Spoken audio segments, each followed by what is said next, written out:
Hey guys, welcome to this YouTube channel where hedging peso matters. So for today's topic, we'll be answering another query. Bakit tumataas ang presyo ng mga bilihin?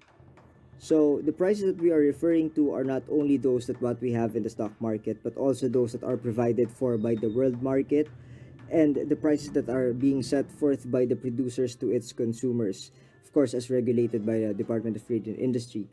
So this topic is somewhat related to economics.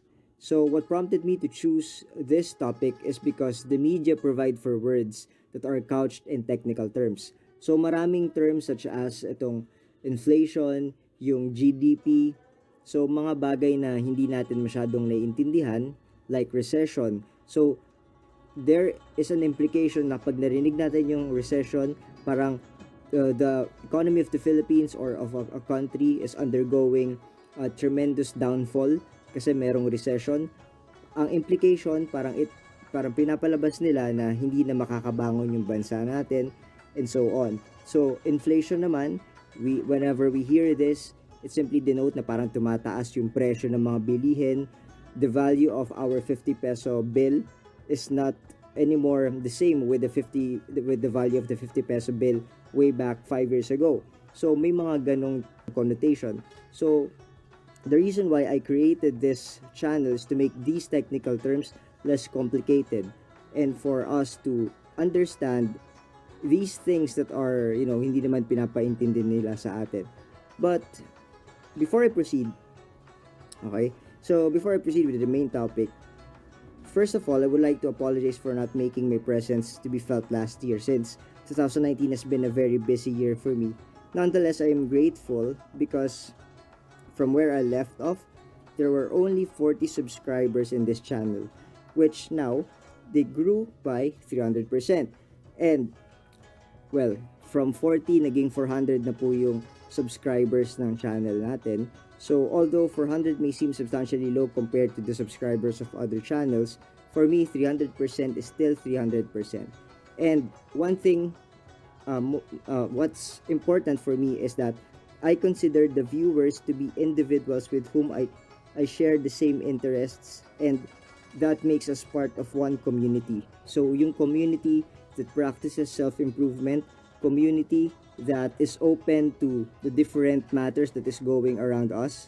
So ito yung community where we belong. So kung 400 lang tayo, for as long as we are engaged to learn or we are willing to learn more things, so be it. So masaya na po ako doon sa 400 subscribers, and I really thank you for continuously patronizing this channel, and I am really thankful, and I am somewhat inspired to make more videos in the future. So having said that, let us proceed. By the way, since this is the last video that I have posted, if I'm not mistaken, about dividends, sa dividends, nagkaroon po ako ng dividend notice. So I haven't checked my COL last year, but to my surprise, meron po akong notice of cash dividends. And good thing is, kumita po ako. This is not for anything else, not to brag, but to inspire you na sa dividends, meron po tayong pwedeng kitain. So, here is the check that I have encashed. I received 2 checks, one dated January 7 and the other dated January 17. So, itong mga checks na to, I decided to encash them kasi nga po, ang pakiramdam ko, it is my money that has worked for this income. I mean, it is my money who has worked for me. So, yung na-earn ng pera sa dividends is worth naman na gastusin because yung pinagpaguran ko, ininvest ko sa isang company na nagde-declare ng dividend, and yung dividends na binigay nila is yung sweldo ng pera na nilagay ko po dun sa company. So, I know you get my point. So, in short, meron po tayong pwedeng kitain sa pag-invest natin sa isang corporation, in a corporation that is giving out dividends. So, hindi lang po pag-trade ang paraan ng pagkita sa stock market. So, the safest way is to earn dividends. Alright, so let us proceed. So, bakit ba tumataas ang presyo ng mga bilihin? Pag tumaas ang presyo, meron pong inflation. So, let me give a little illustration. Okay? So, ito yung sinasabi natin kanina, may recession, expansion, and it all happens in cycles. So, hindi ibig sabihin na nagkaroon ng recession, hindi na po tataas. although may time frame yan na tinatawag. Kasi maaring the recession might stay a little longer and the expansion might stay a little longer as well. So kagaya ngayon, our GDP is now growing by 6% as you can see here. So 6% in 2020. So expect natin anything that goes up will come down. So we have to prepare ourselves na pagdating ng panahon na nagkaroon ng recession is we are well prepared na meron po tayo income na naitabi that yields another income for us na pwede nating gastusin. Okay?